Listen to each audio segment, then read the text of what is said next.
Welcome to another beautiful Thursday morning. You're listening to Bhavani at iEat Green on the Progressive Radio Network.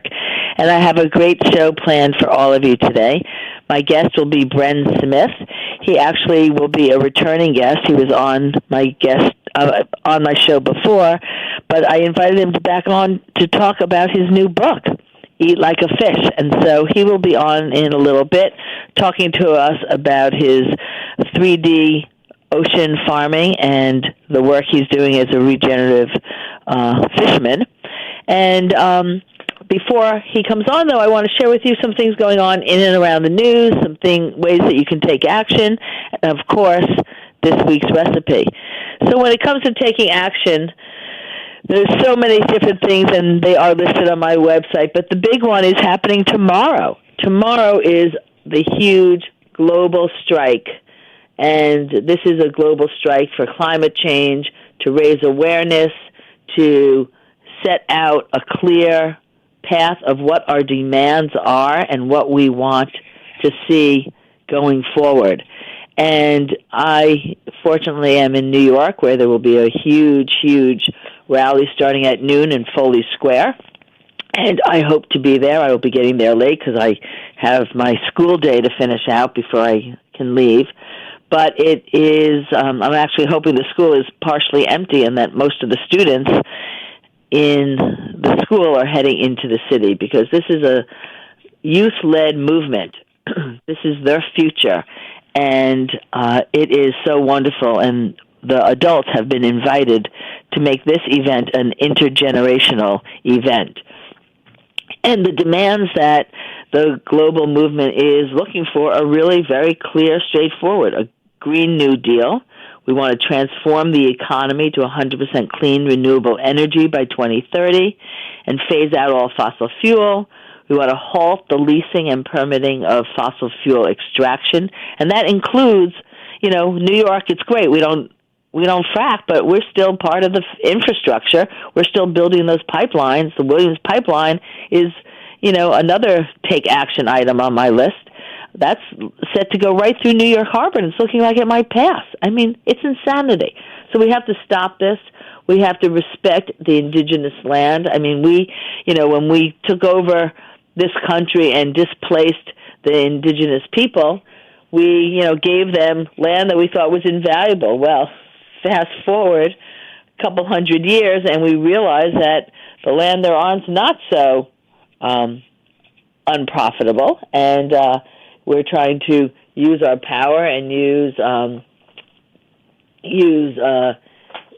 eminent domain and, not necessarily displace them totally, but go in and destruct their land and go through ancestral grounds and build pipelines, and that just has to stop. We have to honor the treaties that protect the indigenous land, water, and the sovereignty by the immediate halt of all construction, leasing, and permitting for resource extraction on their lands. And we need to recognize the rights of nature into law and protect our sacred ecosystems and align human law with the natural law and ban resource extraction in defense of our environment and people. Environmental justice is another big one that they're calling for.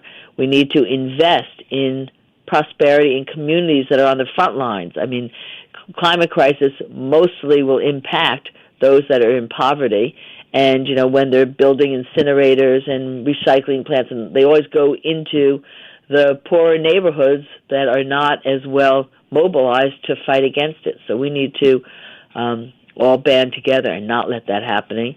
And we need to also really work on the inequality, the violence, and lack of opportunity for those that are in need in this country, and just, level the playing field a little bit more. We have to protect and restore biodiversity. Right now, our biodiversity is down like 90%. I mean, it's just really horrendous. And so we need to protect and restore 50% of the world's lands and oceans, including a halt to all deforestation by 2030. And lastly, they're looking for the implementation of sustainable agriculture.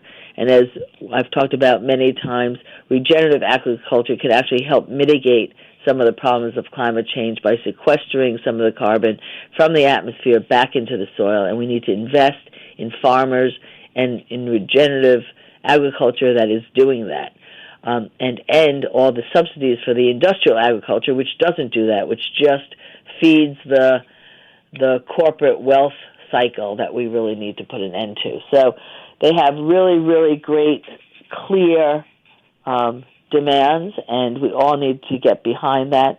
And it's just so urgent. I mean, I talk to young people all the time, and so many are choosing to not have children because they don't want to bring their children into this world. And if the people that care about this world are deciding not to have children because they're too afraid of the future, well, who's going to be left having children? Those that are not paying attention or that are too busy to pay attention that the world is falling apart, then they're going to have children that aren't going to be equipped to help deal with the problem. So we really need to come together around this climate crisis, and that has to start also politically in this country, because we have a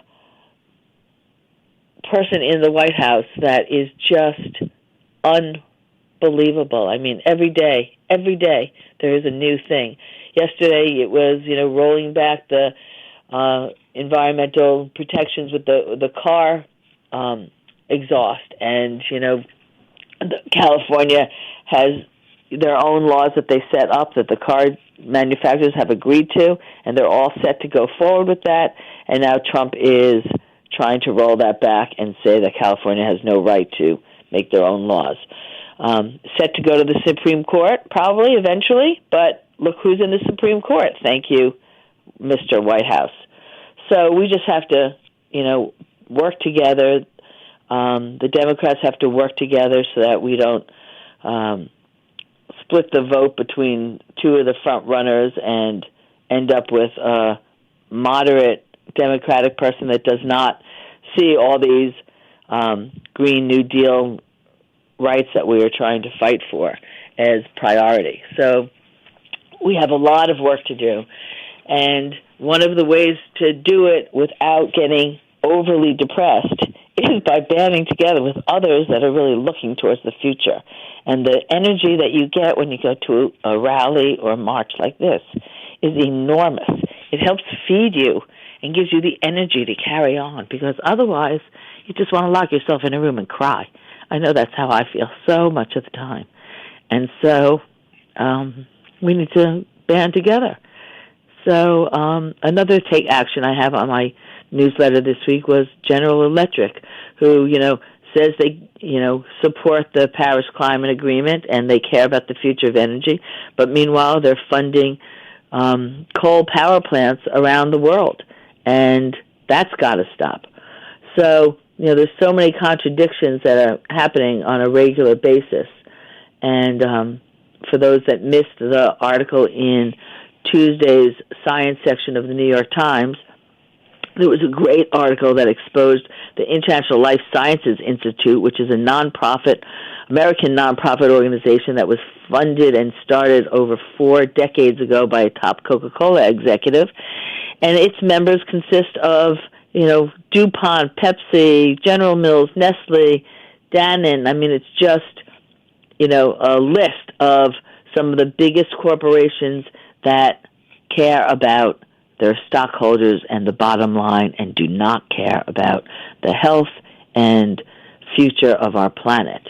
And, they might do some little greenwashing here or there, but in general, this organization, the International Life Sciences Institute, is a covert organization that's infiltrating all these World Health Organizations, including the World Health Organization, but, they're going into a lot of Latin American and Asian countries and trying to infiltrate the committees that they have set up to protect the people. I mean, obesity and diabetes and, our Western health issues have been exported into these other countries with all the junk food and soda that we are promoting.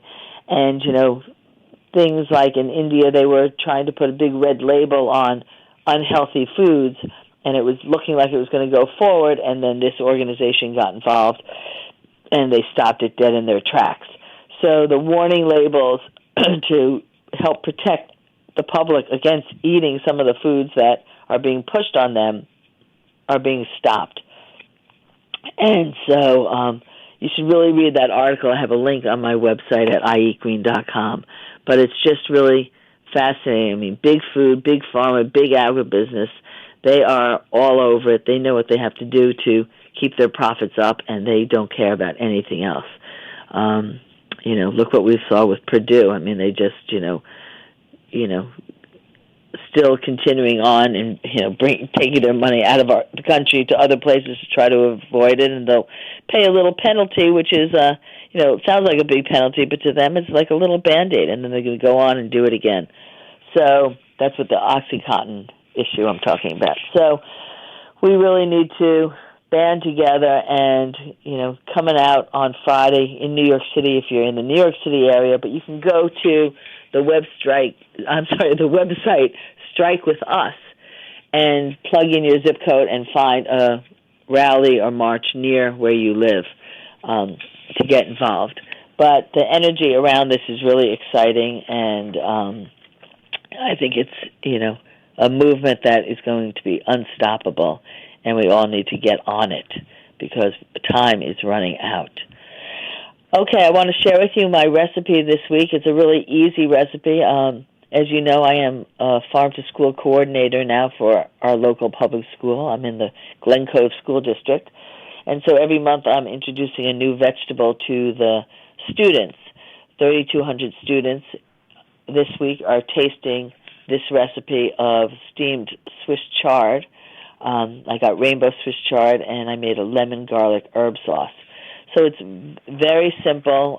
You can certainly play with it, but one of the things that's so nice is that when you steam greens and then blanch them, you get to lock in the color, which makes a big difference. And I found that out because I developed the recipe at home when I got to the school. They did not have ice water to blanch the greens, so my idea and desire to have bright green greens did not really work out at the school. So it's part of a live and learn situation here. But anyway, this is steamed rainbow chard. You want to wash and cut. Well, I started with 4 bunches of Swiss chard, and this made enough for, 10 side portions if you're serving it with a meal. So you can certainly cut it in half if you're a smaller group than that. But I started with 4 large bunches of Swiss chard, and 6 tablespoons olive oil, 4 cloves of garlic, juice from 1 lemon, a half a cup of parsley and half a cup of basil. Feel free to use more if you have more, and a half a teaspoon of salt. I washed and cut the Swiss chard into bite-sized pieces, and if you line up the leaves and then kind of roll them, that's a real easy way of cutting the leaves so that you get nice thin strips of leaves. But you can actually then end up with long strips of leaves, almost like the spaghetti, so you might want to take the knife and go down in the other direction just to cut them into more bite-sized pieces, especially if you're serving this to children. Then I steamed the greens until they were wilted and bright green, which was about 4 minutes, and then I blanched them in ice water, and that just cools them down and locks in the flavor so it would stay bright green. And then I squeezed out all the excess water and placed it in a large bowl and set that aside. And then I made a sauce in a mini Cuisinart. When I was doing it at the school, of course, I did it in my Vitamix, which made it much easier. And you just put all of the ingredients, the olive oil, the garlic, the lemon, the parsley, basil, and salt, into the blender or food processor and process it until smooth. And then you can either toss the Swiss chard with the sauce, which looked great when it was bright green, but when it was darker green, like at the school, I found it looked better for me to just take the greens, squeeze the water out, and then put a dollop of the sauce on top, which was bright green color and looked really beautiful. So that's what I ended up doing, and it worked out really great. And The sauce was almost like a pesto-ish type sauce, except there was that lemon flavor, and there were no nuts because, of course, the school is nut-free. But it came out really lovely, and many of the kids were willing to taste it and liked it. You know, there were certainly kids coming up for seconds. So that was really, really wonderful. And now it's my pleasure to introduce to all of you my guest this week, Bren Smith. He is the Executive Director of both GreenWave and Thimble Island Ocean Farm. And he's returning to the iEat Green radio show to talk about his new book, Eat Like a Fish, which is his story of his path from fisherman to restorative ocean farmer. And I'll let him tell us more about his work. Bren, are you with me? Great to be here. Thank you so much for joining me, Bren. It's nice to have you back. Yeah, it's an honor. Thank you. So let's just backtrack a little bit, and if you could share with my listeners who did not hear you on the show the last time, tell us a little bit about your history as a fisherman, how you got into the sustainable fish market, and then maybe a little bit about your new book. Yeah, sure. So, and by the way, thanks for that commentary. I think the sort of youth heading out on a climate strike is just it really is one of our great hopes. I was listening. I forget who it was. One of the leaders said something. He said we feel like there's not enough ambition in the world. It was such a great framing of it. Like they want more, they want bigger, and they really believe they can do this. So it's just really amazing to see. When you go to these rallies, that's where you get the ambition and that energy. When you're alone at home reading the paper, like I said, you want to crawl in your room and cry. When you're out in the rally exactly. and you get that energy, it's contagious. It's wonderful. Exactly. You know, physical presence still matters, right? It really does. And it builds solidarity. And, you know, one of the things I think why I feel, since I took my boat to the climate march, and the first one to New York City, and then I took my boat to the Washington, D.C. climate march.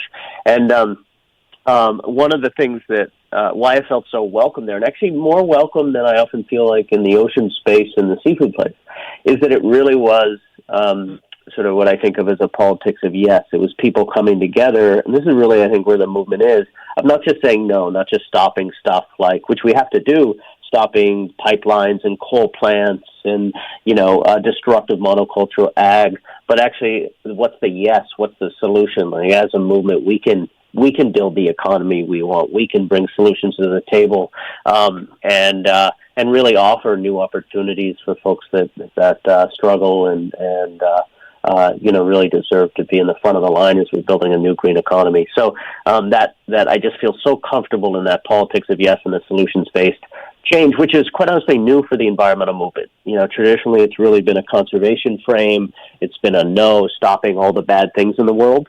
And right. We've all joined together under this larger tent of like, okay, we're going to build it. We're not going to wait for others to. Right. It's great. Yeah. So let's hear how you're doing it, because you're doing it. Well, I'm just a little piece of a puzzle, you know, like I'm just well, that's what it takes. It takes all these little pieces. Exactly. I think, you know, it's going to take 1,000, 2,000, 10,000 solutions all working together, you know. But so, yeah, I was born up in Newfoundland, Canada. My parents were actually refuseniks. They were draft dodgers out of New York and headed up to Newfoundland. And I was born and raised there, a little fishing village, you know, on the edge of the earth. It's the most eastern point in all of North America. Fisherman's co-op, you know, little houses painted with leftover boat paint, sort of, you know, bright greens, oranges, things like that. And come from away. Yeah, exactly. Uh-huh. Exactly. It's a show for anyone who has not seen that Broadway show. It's stunning, and it was awesome. When I went, my wife surprised me. She brought me on my birthday, and it was filled with Newfoundlanders, and they treated it like a hockey game. Like the actors came out, and they all started cheering and waving flags, and it was just such a refreshing theater. And some old-time theater goers were behind me, and they're like, clearly these people don't know how to do the theater. That's great. Proud moment. Anyway, so my heroes, they weren't astronauts. They certainly weren't, bankers and lawyers at the time. But they were, and fishermen. And so through my life, it's really been a question of why did I fall in love with becoming a fisherman? It was all around me, but there's something about the identity of, they're heading out on a horizon, disappearing. They own their own boats. They have self-directed lives. They're feeding local communities. They, succeed and fail on their own terms. Like, that's what I wanted for my life. And it's what, I've been driven off the ocean many, many times and been lost. And I become a terrible person the longer I am on land. But I've always tried to find the water, even here in, locked in the suburbs of Connecticut, of all places. But so I dropped out of high school when I was 14 and, headed out to sea. And I was in the late 80s, and I fished in Gloucester and Lynn, fished in the Bering Sea. I was in Bristol Bay, so all over the place. And God, I still miss that job. I just loved it. It's just so thrilling to be out in the lawless ocean, and sort of the solidarity of being, with a group of folks for, 3 months at a time out at sea.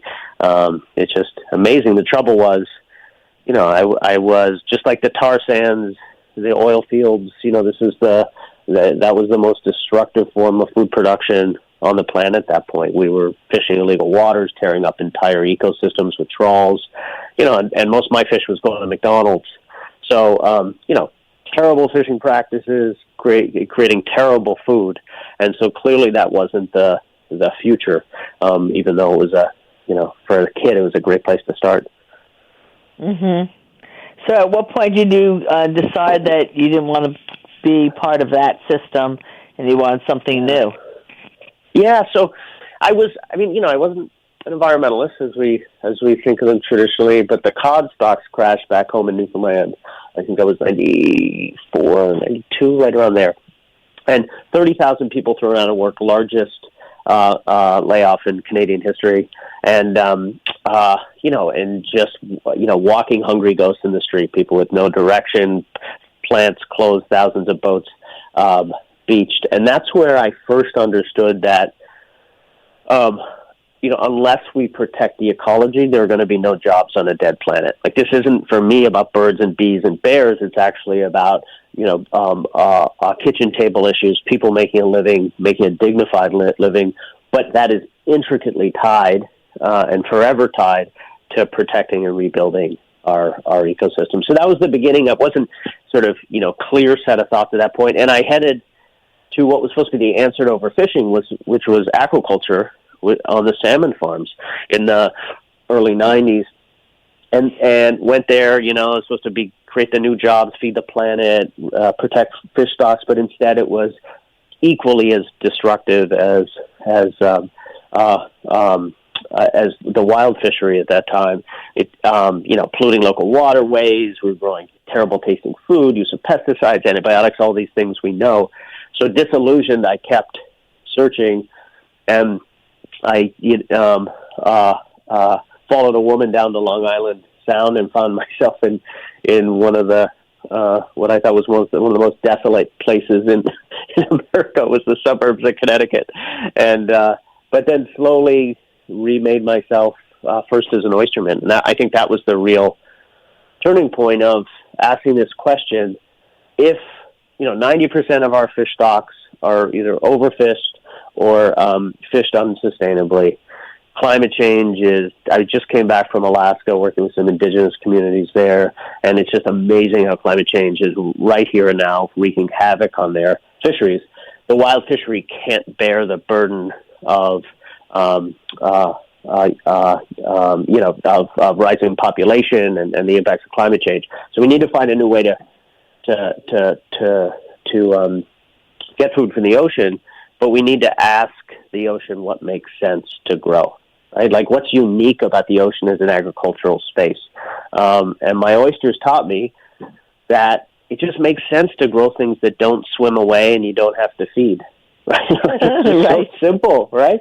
All the so if you can grow things that just filter out eat the nutrients that are already there. And we actually have too many nutrients in our ocean, too much carbon, too much nitrogen, things like that. And for seaweeds, just soak up sunlight. It becomes a really elegant, powerful way to grow food, and quite honestly, a good small business, because the overhead's so much lower when you don't have to pay money for pens, for nets, for feed, things like that. Mm-hmm. Well, I was listening to NPR yesterday, and they were talking about, the problem with plastics, and they were talking about how, most of the plastic we think that's getting recycled, it's not really getting recycled. It's either going to landfill or out into the oceans, and how it doesn't break down, or it breaks down over time in the oceans, but just into smaller pieces. And then the fish eat it, and then we're eating the fish. And they said the average American is eating a credit card's worth of plastic every week. That's insane. God, that's just small pieces of plastic. Isn't that amazing? So I never thought I'd become a seaweed farmer. As a fisherman, it's kind of embarrassing. It's kind of boring. I never wanted to drink tea with arugula farmers. That's not my thing, right? I hunt and kill things. But when you stumble on seaweed, it just is this stunning thing where we can actually create plastics. They're not plastics, they're bioplastics, out of seaweed. So the London Marathon had seaweed water bottles for its runners this year.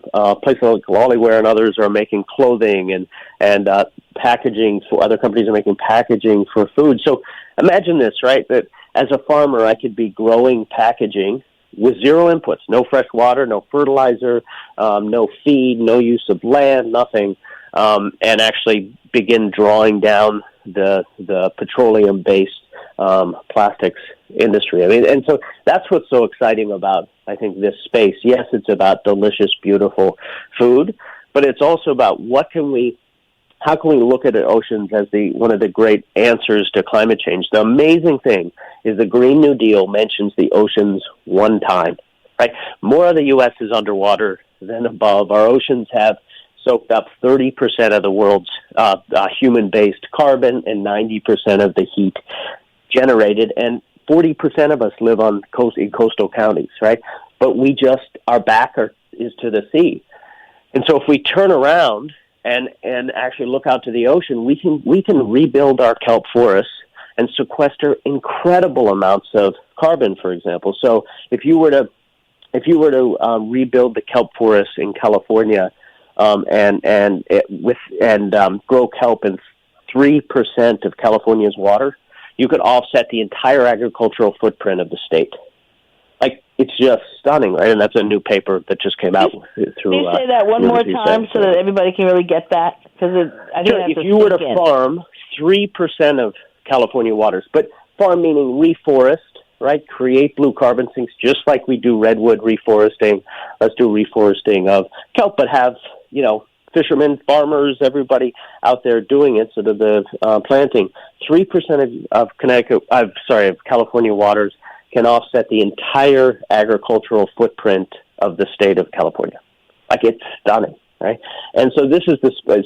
We just finished up a thing called a Blue New Deal, and a whole platform, and it's called Blue Jobs and the Green New Deal.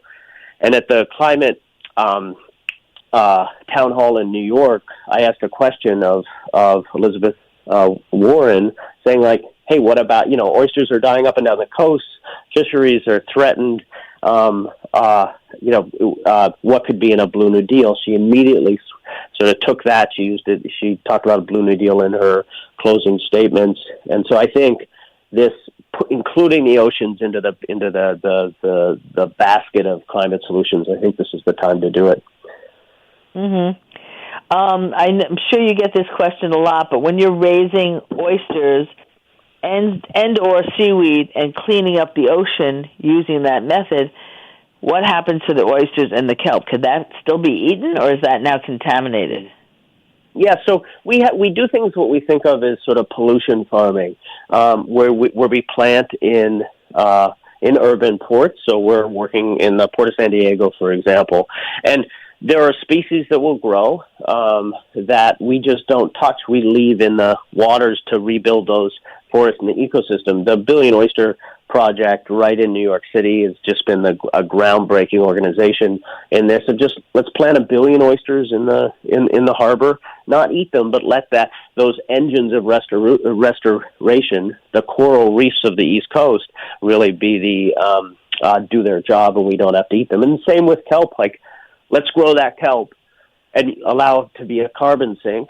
And it can soak up, pollution, but we don't eat it. We just allow it to function as a forest in the ocean. And does it continue attracting the carbon and sinking it, or does it kind of get full and then you need to plant more? Yeah. So the new studies say that there are a couple things. One is when it dies, it sinks into the sediment. And then it's sequestered from up to sort of 1,000 years, which is great. You can also take it and sink it in the deep trenches, so you get even more sequestration there. We would love to and we would want to keep planting continually as farmers and having those carbon sinks. The other thing I'd say is we don't have seaweeds and plastics. By the way, is they're not, they don't eat or filter. So they're not internalizing the plastics, which is really good. Just as we have to deal with the plastics problem, we got to deal with it now. But one of the good things about seaweeds is that it doesn't. The plastics don't become part of the plant. Yeah, one of the things that I have been hearing about and reading about when we're talking about building those pipelines like the Williams Pipeline underneath the Long Island Sound or, New York Harbor is the fear of what it's going to dig up when you go down into the bottom of the waters. Exactly. All this that has been sequestered down there is now getting stirred up. Exactly. We want that. The Clean Water Act, one of the great pieces of legislation in American history and one of the most effective.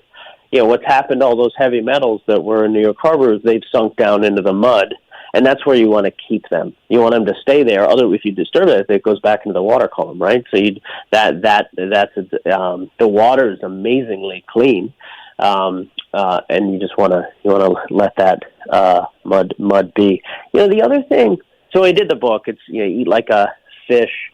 Is the title. I discovered all these things that I hadn't known. One is, we think of seaweed as a Eastern, something out of Japan and China, and certainly there's incredible storied history there. There's also this incredible Western history. So, and the East and West have met and shared sort of these moments in the cultivation of seaweed. So the woman who modernized and really scaled the nori industry in Japan was a British woman, Dr. Drew Baker, who invented a way to actually seed the farms.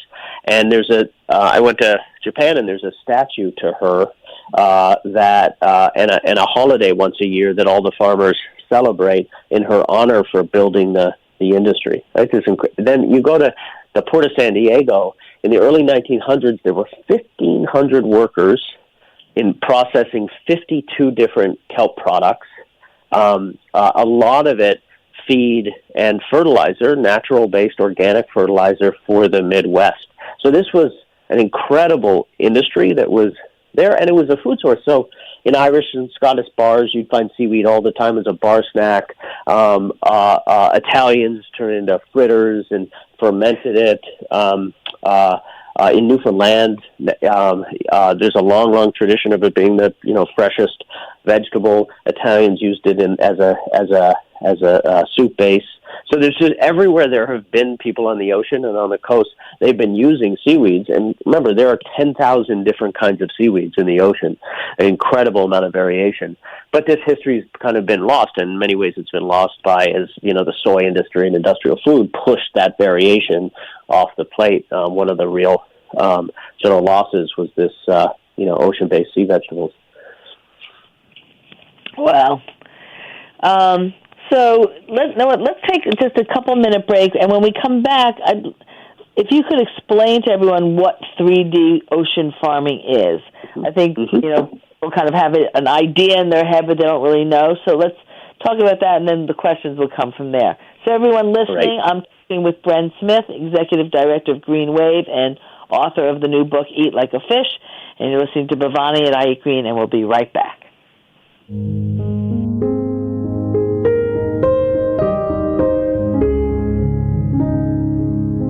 Hi, everyone. I'm Gary Null, the founder of the Progressive Radio Network. Today we have more than 80 producers bringing forth the most progressive and most liberating information, the kind of information you do not regularly hear on any of the mainstream or alternative media. You can help us now. Up to this point, I have virtually supported the Progressive Radio Network, all of its expenses and payroll, myself. But we would like to expand our reach. We'd like to do far more. We'd like to be able to advertise on Facebook and let others know we exist. We are the #1 progressive radio network in the world. In fact, we have programs that are most listened to in all of progressive radio.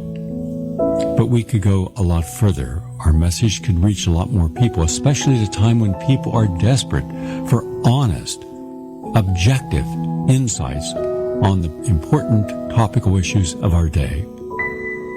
How can you help? It's simple. Go to prn.fm, go to our main page. In the upper right-hand corner, you'll see a little button, Support Now.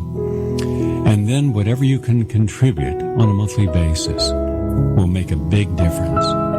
It will help get the message out. It will help inform more people, will give them more choices.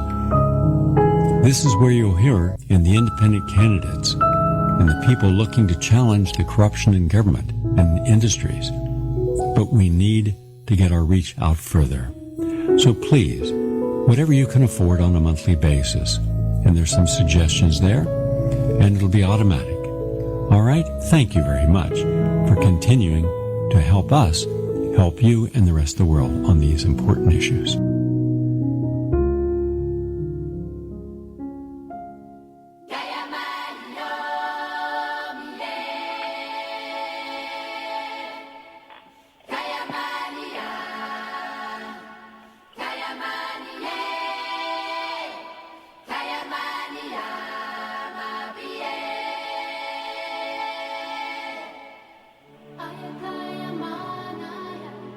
Welcome back, everyone.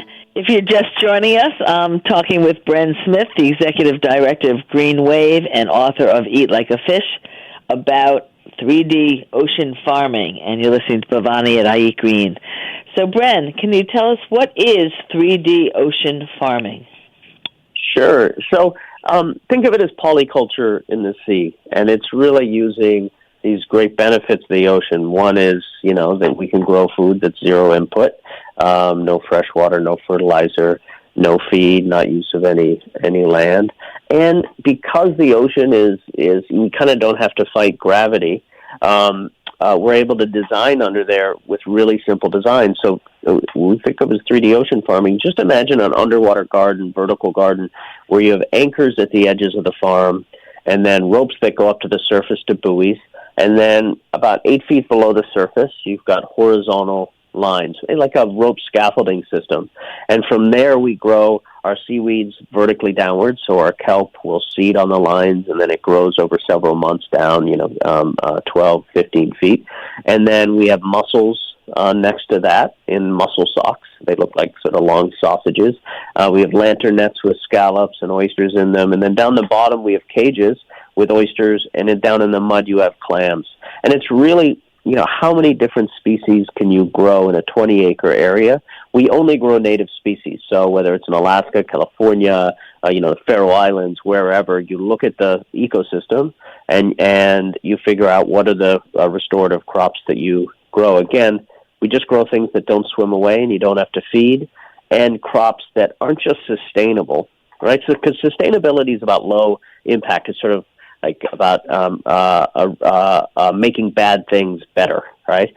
Clothing, for example, you can make it better, but it still has an impact on the planet. Where we need to move, and land-based has really moved in this space, is regenerative things, restorative things. So all of our crops soak up carbon, nitrogen, rebuild reefs, They function as storm surge protectors. Like, these aren't just farms; these are engines breathing life back into our oceans and really helping fight climate change. Now, how do you get the eggs or the seeds to do this? Yeah, so we'll take, for something like shellfish, you go take a couple shellfish, 8 or 10, and you bring it back. We've got a hatchery, and you get them to spawn into tanks, and then with the seaweed, we could take a couple pieces of seaweed and raise the water temperatures, and they spawn as well, and put out seed for the kelp. What happens is we have a pipe thing, like 50 fish tanks, and with some pipes in each one with string wrapped around each pipe, and the spores stick to that string. And then the string we take out to our farm and unravel it along our ropes. And that's the start, and then that's it. Our only job as farmers is to make sure our seed gets the right amount of light and the right amount of nutrients. Just making sure it's sitting in that sweet spot in the water column. And the thing that I remember from our last time of talking, which again my listeners that are just joining didn't have that privilege of hearing it, is that it doesn't really disrupt the ability for this water still be used recreationally, right? Boats can still go over it, people can swim over it, right? Because it's below the surface. Yeah, exactly. It's got a low aesthetic impact. You just see some buoys on the surface. And then, like a massive sailboat couldn't go through, but our farms are inshore. But we can, and I boat over our farm all the time because all the gear is down below the surface. And it's important, right? We want to create community spaces. People come dive through our kelp forest. Some of the best fishing in the whole area is right on the farm because there's so much activity. There are just so many species working in concert. It really is a reef. So we, I think the long-term vision here is, can we create sea trusts, sort of like land trusts, but out in the ocean, sea trusts, where there are mixes of reforestation of shellfish and seaweed. There are farmers farming and harvesting food, fertilizers, feed, things like that. And then there's, small-scale community fishing in these same areas. And we can really sort of organize that land use for the ocean use. Probably at land use, but it's water use. And I know for young farmers who actually want to do farming on land, it's incredibly difficult for them to get land, to purchase land, to be able to afford land. How is it for young fishermen who want to get started with a 3D farm? What kind of initial input do they need? How do they get access to coastal water? Who owns the water? I mean, obviously not them. How do you get rights to that? Yeah, I mean, what's interesting, so we have a waiting list at GreenWave. GreenWave is a nonprofit. We train the new generation of ocean farmers, and we've got a waiting list of 4,000 people, and which is just heartbreaking. But a lot of those are young land-based farmers who can't afford land, right? And out in the ocean, my lease is $50 an acre per year, right? Incredibly cheap, and I don't own it. I have a lease from the town. So the way leases work is, like in Connecticut, for example, the first couple miles are town-owned, then out from there, the state owns, and then further out to shore, it's federal lands. So you go to whatever agency makes sense. I generally lease all mine from at the town level, and then I don't own that property. What I own is the right to grow shellfish and seaweed. Anybody can do anything else on the farm. They can commercially fish. They can do whatever they want. I just own the right to grow seaweed and shellfish. That's the only thing people can't do on that property. So it's like a process right, not a property right. And then my lease is up for review every few years, which is really good because if I'm doing terrible stuff there, you want to lever a community control for those of us that are out building our farms. So I really like the ownership model. It maintains the commons. It's not like oil rigs and big salmon pens and things like that. It really is an alternative path. And so with GreenWave, you train young people how to do this, how to build a 3D farm? Yeah, like everything from young people to old people. I've got 11th generation fishermen in Rhode Island that we're working with indigenous communities like the Eyak tribe, Dune Lankard, who actually Dune led the battle against Exxon. I don't know if you remember the big spill, the Valdez spill. He led the fight and represented all the native communities against Exxon and for that big court settlement. But he came to me 2 years ago and said the salmon are not returning, and it's just brutal. He had the worst salmon season in 100 years. So we're helping him, and his community set up farms.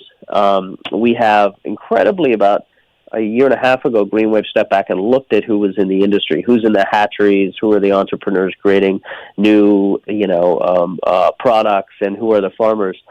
It's a majority women, which is crazy, right? I started GreenWave. I thought it was going to be old grumpy fishermen like me, but it's majority women, and it's people like Catherine Puckett out in Block Island. So she grows oysters, clams, and kelp. She has a pink boat and an all-male crew. And those guys love the job because they don't have to leave island in the winter, right? Which a lot of people have to do in these in Block Island and Martha's Vineyard and stuff.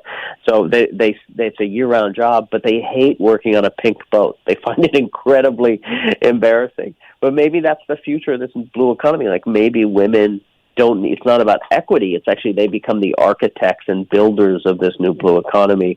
And I'm so curious to see what's going to be different, like how women will structure it in new ways. I think that's a really exciting piece of this.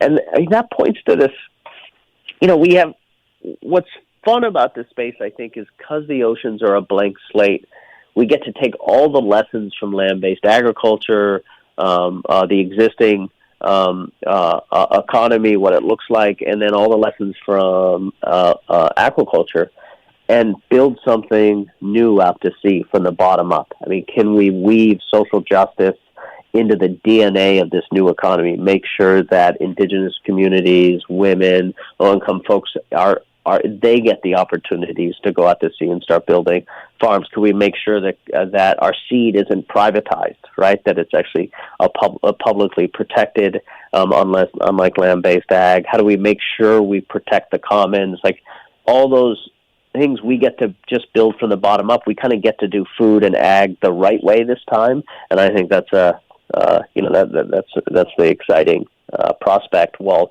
there's so much dire news in the era of climate change, we're actually having kind of a fun time trying to solve all these new problems and build something from scratch. And I'd say it's not like me. There's people all over the world working on this at this point. There's a real movement. There's like a tsunami of interest.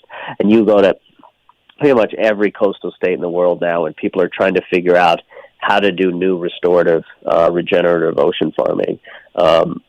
And I think that's really exciting because we're going to get 1,000 blue-collar solutions coming and happening on the ocean. That's really what we need. We need an army of people that are, climate warriors out there building solutions and creating opportunity and drawing down the world's carbon footprint. Absolutely. Now, you said you have a waiting list of 4,000 fishermen already. What realistically, how likely is it that you're going to get down to the 4,000th person? And when you are taking applications from potential farmers, are you looking at their background at all, or where they're coming from, or what impact they might be having when they learn these new techniques, as whether they're bringing it back to indigenous community or a more impoverished community, or does that go into any of the decision-making process when you're picking who you're training next? Yeah, I mean, so of the 4,000 people, some are fishermen, some are farmers, some are lawyers, some are it's a whole range of people that are interested. The challenge with us is the teaching program is really high touch. We help people permit. We help them set up farms. They get free seed for a couple years. we help connect them to markets. We've got a farmer hotline, so when they have questions, things like that. So it's really high touch, which is needed. But to meet the larger demand, we're working on an online toolkit and platform, right? And that'll be rolling out probably the next 12 months, where people with all sorts of skills, sort of more capacity, can come and start this on their own, right? And a platform where people can then be sharing knowledge and learning from each other. And I think that's how, so we don't have to do the hands-on training of everybody. Everybody we train has to sign a document where they agree, one, to, principles of sustainability, but also agree to share their knowledge and help other folks get started. That's part of the sort of train the trainer model that we've adopted. Now, our low touch is really the sort of, the online platform, allowing anybody open source at all, and that allows for scale. The high touch really is what we're developing is a really social justice sort of, a framework where it's fishermen directly affected by climate change, women, and indigenous communities are the folks that we're really moving towards. In our first couple of years of training, we just trained people who we thought would have the highest chance of success building farms. So that would be shell fishermen that are diversifying their farms and going from, single species to multi-species, former fishermen that had boats, things like that. But now we've moved our programming really to, now that we know how to train people and we feel really comfortable with our programming, we've got a whole team of 13 people now. It's really shifting, and Alaska is where we're doing our first work. That said, this isn't just about the ocean. Like, our vision of this is what we think of as GreenWave reefs, where you have 25 small-scale farms, a processing hub, and a hatchery in a community, in a struggling low-income community, and then rings of entrepreneurs, people creating value-added products, and then you replicate that GreenWave reef up and down the coast, right? And that allows us to go to scale. That land-based infrastructure, I think, there's incredible opportunity. So to lift up communities and make sure communities benefit from this new economy. And so an example would be, we're working with the Hope Alliance in the Bronx right now, it should be Sustainable South Bronx, to, it's in the early planning stages, but to build a fertilizer plant. So one thing I didn't say about seaweeds is, it's food. We can make it delicious, beautiful food. Our chefs are doing that. It's just amazing, but it's not just that. We can make it what I think of as the soy of the sea, but not evil. We know soy industry is, destructive, monoculture, pesticide, things like that. We don't have that problem, but we can grow our seaweeds. No, what I was going to say is what the soy industry did in the 1950s is they sat down and were like, we're never going to get Americans to eat soy, so let's put it in everything. And that's what they did. They turned it into an ingredient. And now you see soy in literally not only food, but also like table. It's just made out of, it's in all of products. So kelp and other seaweeds is incredible fertilizer. It's an incredible feed that farm animals have been eating forever. It's a bioplastic. It can be used as a biofuel. All these sort of things. So the fertilizer project in the South Bronx is building a worker-owned fertilizer plant, and the hope is to supply. Take all the waste from New England, all the sort of non-food grade seaweeds and shellfish that are coming off the farms, and move it to the fertilizer plant to provide fertilizer for New York City parks. And that's an example with how we can weave social justice not only on the water but on land, because we're going to need a lot of land-based infrastructure if we're going to pull this off. It's great, and you realize, in a project like this, which is just a small microcosm of what needs to happen, in so many different industries, is really looking at building that infrastructure and looking at as these micro communities, so that they have, as you're saying, the social justice angle. You're not training someone in isolation, like one fisherman by himself, but you have 25 together. And one thing I've always found about farmers in general is we're here to share knowledge. I'm on the board of NOFA New York, and, you see organic farmers are sharing their knowledge. It's not, it's like, I want to compete with you. I want my farm to be better than yours, so I'm not going to tell you how I'm, keeping the bugs from eating my plants organically. People are into sharing the knowledge, and that's what we have to do. We have to work together to share our knowledge and to build communities, because that's the other thing that is coming out so much with this, in our society with all this technology. Social interactions from people to people on a personal level is so reduced that people are isolated and don't feel like they're part of communities. And I think that's adding to the anxiety and depression, in our communities.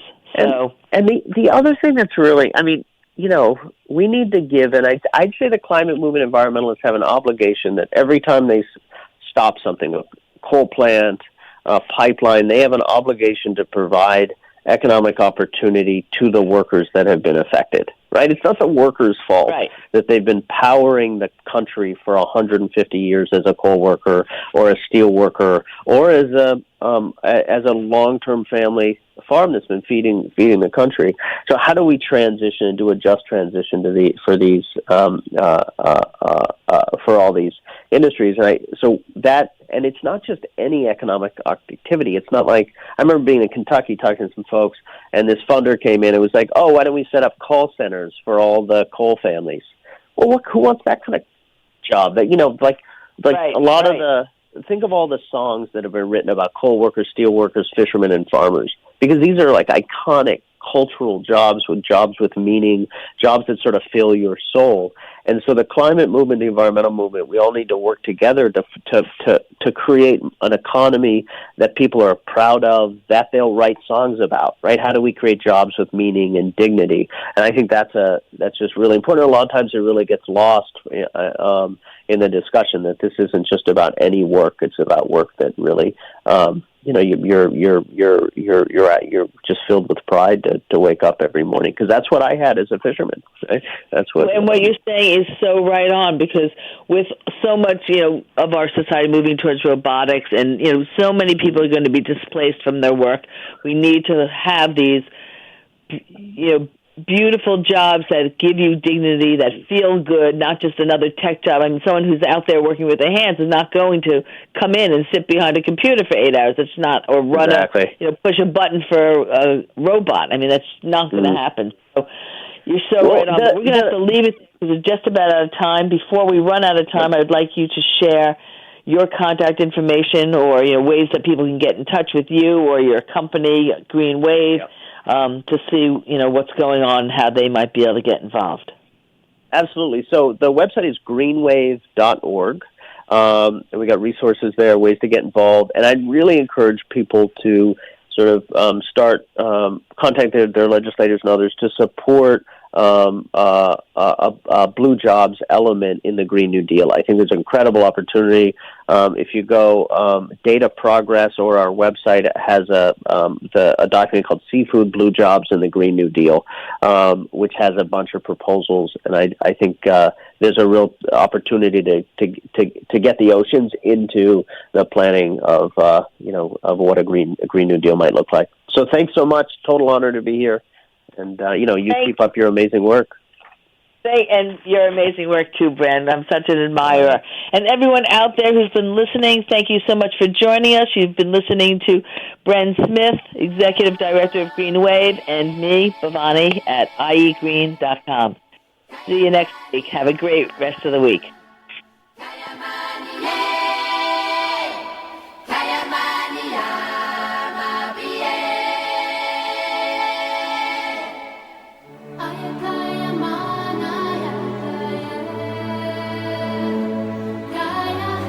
Kaya